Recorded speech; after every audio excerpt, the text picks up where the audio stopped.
What makes one pound the pavement instead of sleeping in? A good guess would be the same reason as why one is motivated to get to work each morning. While sharing stories on the leadership series, those that reflect how recognition and reward release energy to deliver goals, Rana touches upon some critical leadership traits.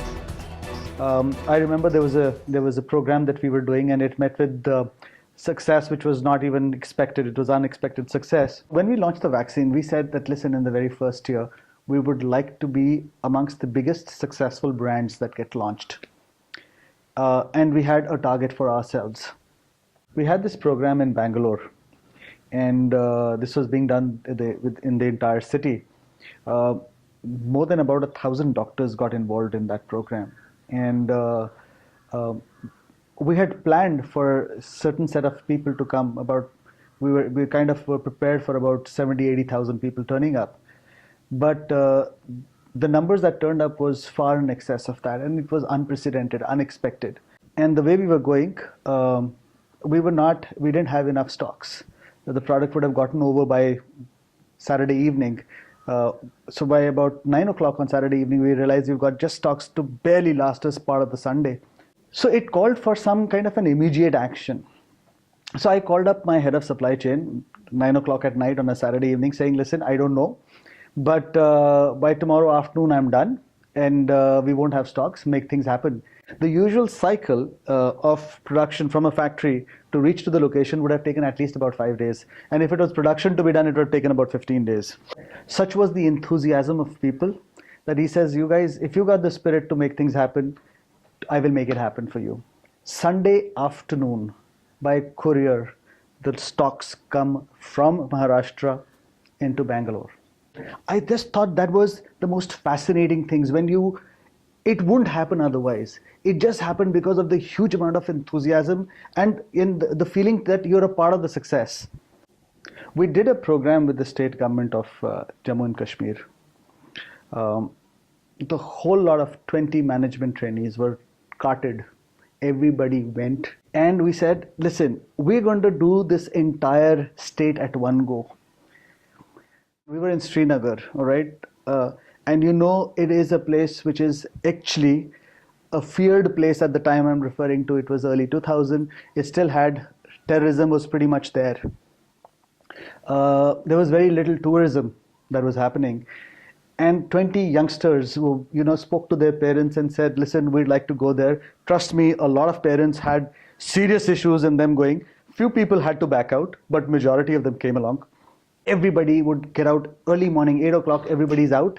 They've got their vehicles in. Everybody goes to different districts of outside of Srinagar so as to cover the Kashmir area. Kashmir Valley got covered. There was one interesting incident that happened.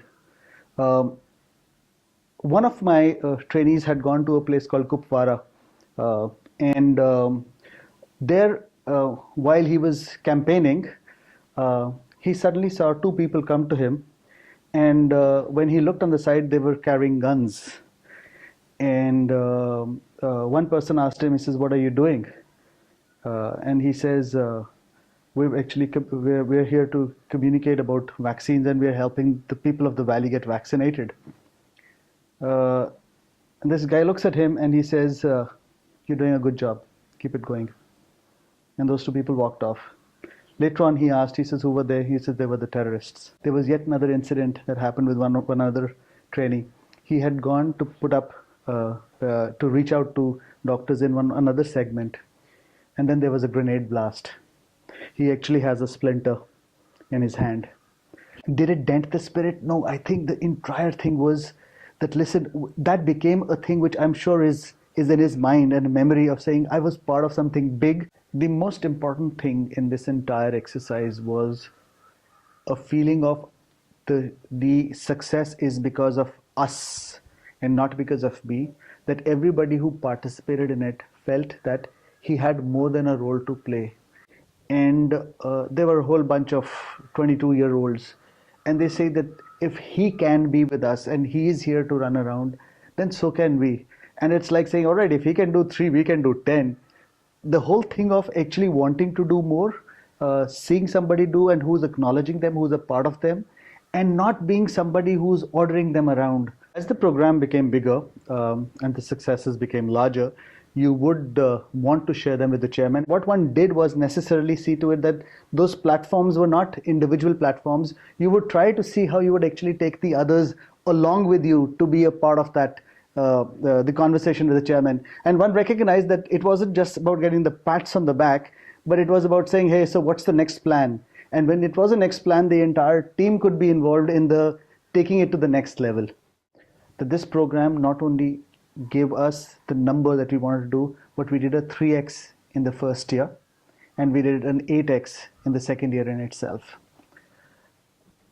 Those sizes were such that it obviously became the most successful brand launched in that time and hit the number one brand for a significant period of time, while at the same time over 5 million lives were saved.